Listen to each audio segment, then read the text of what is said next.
Hello students, आज हम लोग माइक्रो इवोल्यूशन स्टडी करेंगे।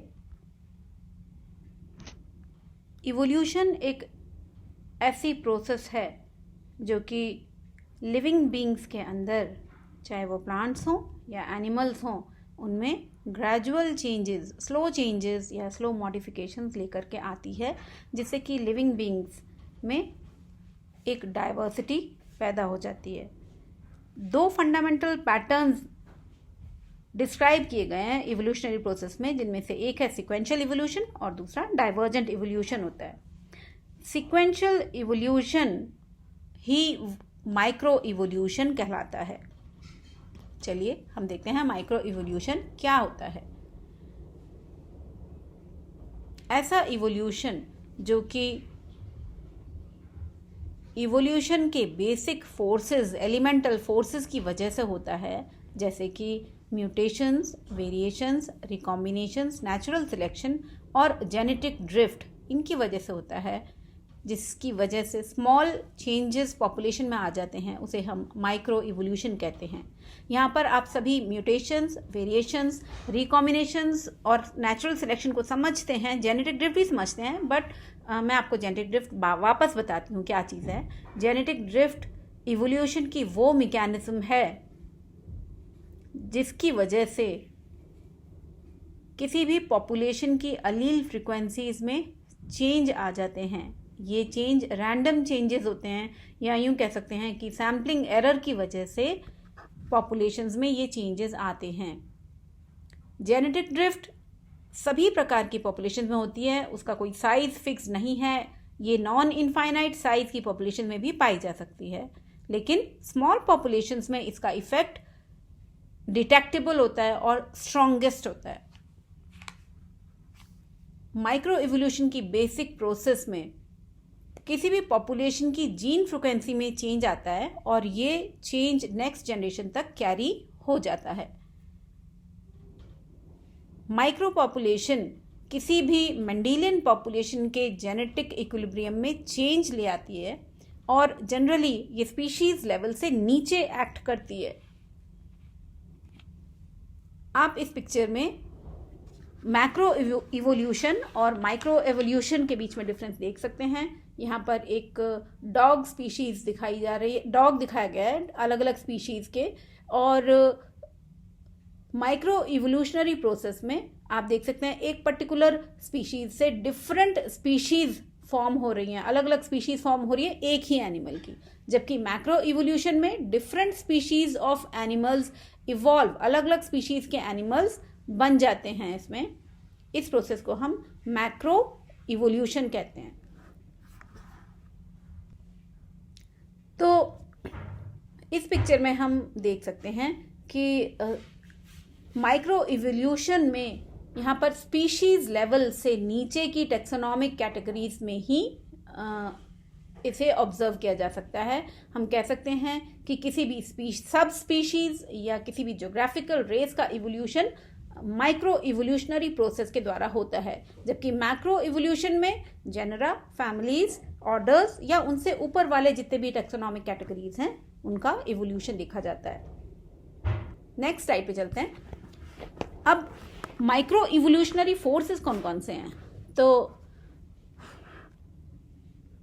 मेन सोर्स जो कि किसी भी पॉपुलेशन के जीन पूल में या जीन पूल के जीन फ्रीक्वेंसीज में अगर जो चेंज लेके आता है, main source, that is known as micro mutation. इनको हम जीन म्यूटेशंस भी कहते हैं। फिर जेनेटिक रिकॉम्बिनेशन या जिसे हम मेंडेलियन रिकॉम्बिनेशन भी कहते हैं, वो भी किसी भी पॉपुलेशन के जीन पूल में चेंज लेकर के आते हैं। ऐसे ही जेनेटिक ड्रिफ्ट या नेचुरल सिलेक्शन भी पॉपुलेशंस की जीन फ्रीक्वेंसीज पर ऑपरेट करते हैं और किसी भी पॉपुलेशन के जेनेटिक इक्विलिब्रियम को डिस्टर्ब कर देते हैं। यहाँ पर हम माइक्रो इवोल्यूशन की मैकेनिज्म देख सकते हैं। ये एक ओरिजिनल पॉपुलेशन है, आप देख सकते हैं, और इस ओरिजिनल पॉपुलेशन पर कई सारे फैक्टर्स एक्ट कर रहे हैं, जैसे कि म्यूटेशंस हैं जिनकी वजह से न्यू जेनेटिक मटेरियल बनता है, जेनेटिक ड्रिफ्ट है, हाइब्रिडाइजेशन है, जीन रिकॉम्बिनेशन है जो कि नॉर्मल रिप्रोडक्टिव प्रोसेस में होता है, माइग्रेशन और जीन फ्लो हो रहा है, इनकी वजह से। और उसके बाद इन सभी प्रोसेसेस पर जब नेचुरल सिलेक्शन एक्ट करता है, which is a sum total of environmental forces due to which variations are brought in the populations. तो जब ये सारे फैक्टर्स ऐड करते हैं, एडिशनली इस ओरिजिनल पॉपुलेशन में कुछ जीन्स सिलेक्शन या जेनेटिक ड्रिफ्ट के द्वारा एलिमिनेट भी हो जाते हैं। तो जब ये सारे प्रेशर्स एक्ट करते हैं एक पॉपुलेशन पर, तो एक नई पॉपुलेशन फॉर्म होती है जो कि अपने प्रेजेंट एनवायरनमेंट में इंटरेक्ट करने के लिए या अपने प्रेजेंट एनवायरनमेंट में रहने के लिए बहुत ही एफिशिएंट होती है।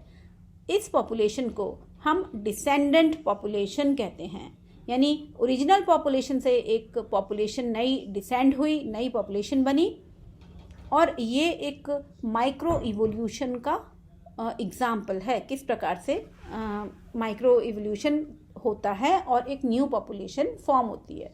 ये पॉपुलेशन किसी न्यू एरिया में जाकर रहने लग जाए तो वहाँ पर ये एक ज्योग्राफिकल रेस का नाम ले लेती है, ज्योग्राफिकल रेस कहलाती है। यहाँ पर आप म्यूटेशन से किस प्रकार से न्यू इंडिविजुअल्स फॉर्म होते हैं पॉपुलेशन में आप देख सकते हैं। यहाँ पर ये दो बीटल्स इस पिक्चर में दिखाए गए हैं जो कि ग्रीन जीन कैरी करते हैं, ग्रीन कलर का। इनमें आपस में ब्रीडिंग होता है, इंटरब्रीडिंग होती है और ग्रीन इंडिविजुअल्स फॉर्म होते हैं, लेकिन बाय म्यूटेशन एक जीन जो है वो ब्राउन कलर का आ गया इसमें। अब क्या होता है कि इन्हीं इंडिविजुअल्स में जिनमें कि कुछ अधिकतर ग्रीन थे, ग्रीन जीन वाले थे बीटल्स, और कुछ थे जिनमें कि एक जीन ब्राउन कलर का भी था, ये इनमें इंटरब्रीडिंग होती है। और कुछ ब्राउन कलर के इंडिविजुअल्स जो कि जिनमें हाइब्रिड भी है, यहाँ पर आप देख सकते हैं इसमें ग्रीन जीन है, इसमें ब्राउन जीन है, यहाँ पर ग्रीन है, ये ब्राउन जीन है, but this one is homozygous for brown gene. तो ब्राउन जीन वाले इंडिविजुअल्स इस तरीके के हाइब्रिड और प्योर दोनों के दोनों इस पॉपुलेशन में, एग्जिस्टिंग पॉपुलेशन में इमिग्रेट कर गए, और इसकी वजह से जो ब्राउन जीन्स की फ्रीक्वेंसी थी वो यहाँ पर इंक्रीज हो गई। यहाँ पर इस पिक्चर में हम देख सकते हैं कि फर्स्ट जनरेशन में जब अलग अलग टाइप्स के इंडिविजुअल्स में इंटरब्रीडिंग हुई तो कैसे फिनोटाइप्स हमको मिले। अगर एक pure green individual is crossed with hybrid green individual, तो आप देख सकते हैं, आप यहाँ पर एक प्योर ग्रीन इंडिविजुअल फॉर्म होगा और 3 यहाँ पर 3:1 के रेशो में, यानी कि 3 हाइब्रिड है फॉर ग्रीन कलर और एक प्योर है।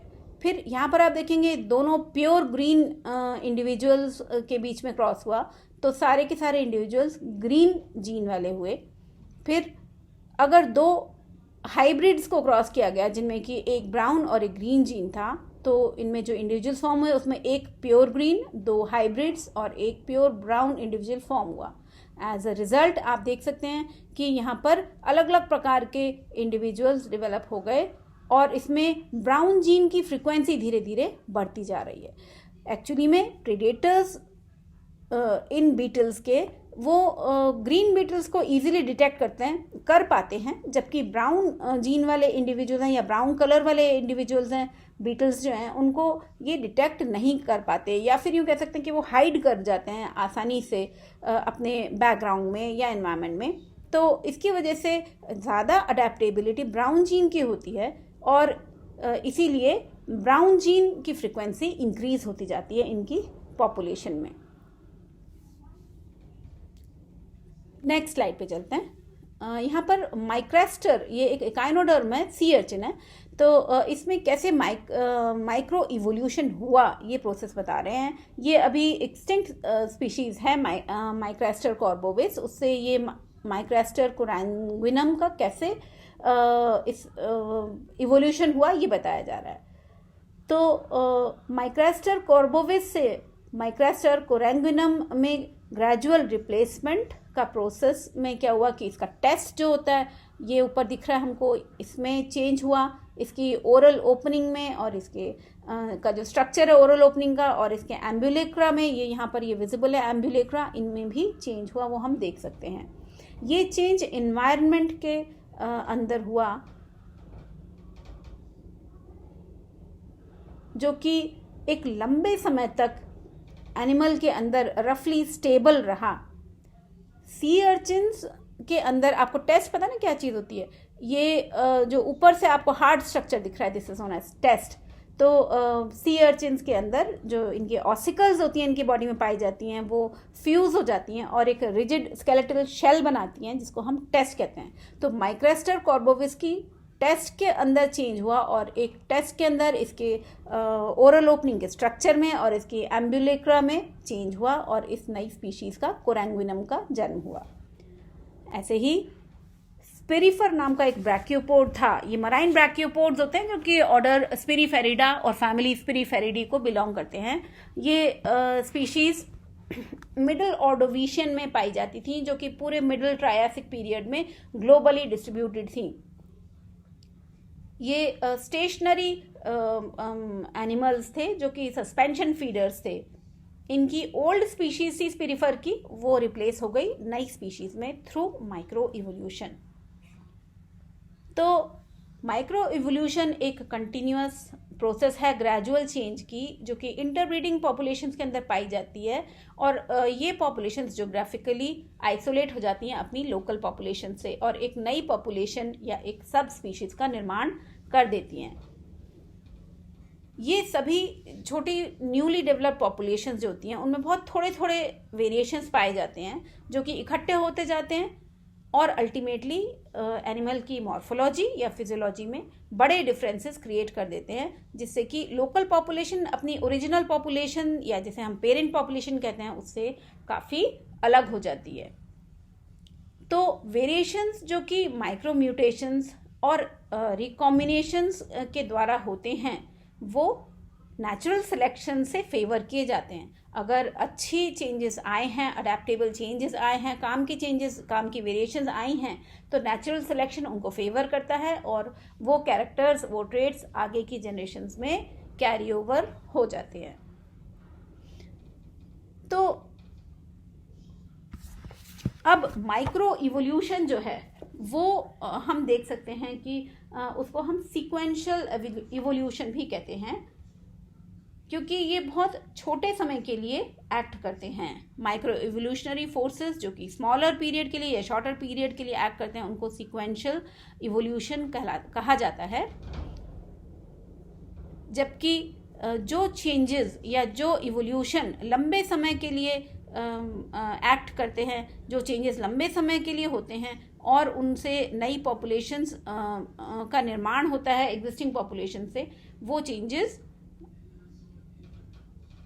डिफरेंट टाइप के होते हैं जिन्हें हम कहते हैं कि वो डाइवर्जिंग मैनर के चेंजेस हैं।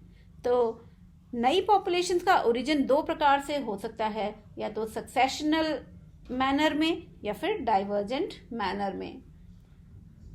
सक्सेशनल माइक्रो इवोल्यूशन किसी सिंगल पॉपुलेशन में होता है जिसकी वजह से प्री एग्जिस्टिंग पॉपुलेशन से नई पॉपुलेशन फॉर्म हो जाती हैं। ये अलग अलग पैलेंटोलॉजिकल प्रूफ्स जो हैं, पैलेंटोलॉजिकल सीरीज की जो सक्सेसिव स्टेटा हैं उनमें देखा जा सकता है इस प्रकार का माइक्रो इवोल्यूशन। इसकी वजह से नए क्लाइम्स का निर्माण होता है जिसमें कि किसी भी पॉपुलेशन के कैरेक्टर्स धीरे धीरे चेंज होते हुए देखे जा सकते हैं। तो इसका मतलब ये हुआ कि क्लाइन की फॉर्मेशन अगर होती है तो वो क्लाइमेटिक ग्रेजुअल चेंजेस की वजह से किसी पॉपुलेशन में देखी जा सकती है। ऐसे ही डाइवर्जेंट माइक्रो इवोल्यूशन किसी भी पॉपुलेशन में, पेरेंटल पॉपुलेशन में होता है तो वो एक ही पॉपुलेशन के दो पॉपुलेशंस में स्प्लिट होने की वजह से देखा जा सकता है और उसमें दोनों पॉपुलेशंस में जेनेटिक डाइवर्जेंस देखी जाती हैं। इसके अलावा आइसोलेशन एक और फैक्टर है जिनकी वजह से जो रिलेटेड पॉपुलेशंस होती हैं उनमें जेनेटिक डाइवर्जेंस देखी जा सकती है। तो आई होप आपको ये माइक्रो इवोल्यूशन का कंसेप्ट समझ में आ गया होगा। इसको देखिए वीडियो को, और नेक्स्ट वीडियो जो कि मैक्रो इवोल्यूशन पर मैं प्रेजेंट करूँगी उसको भी सुनिए और कंपेयर करिए, then you will be able to differentiate between the two easily. Thank you so much for watching. Thank you.